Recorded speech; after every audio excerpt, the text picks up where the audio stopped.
Hello everyone and welcome to Spider Rider Extras. Today we're looking at the Carlinkit. This is the USB adapter for CarPlay. Many cars nowadays have CarPlay, but it's wired. This makes it wireless, which is great when you have maybe a charging pad or whatever. You don't have to worry about it being connected. I bought this on Amazon. Many companies do sell this. I got a good deal on this one. They usually run around $100 to $150. I got this 20% off, so it's around $90. So we're going to open it up and see what's inside. So this all looks pretty simple. In the box, you just have the adapter. I like it. It's very small. You plug right into USB. And it also has a USB connector at the end. You can also charge off of it.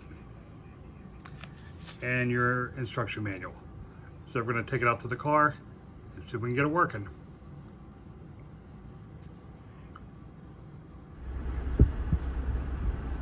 Inside the car, I connected the Carlinkit to the USB right above my charging pad.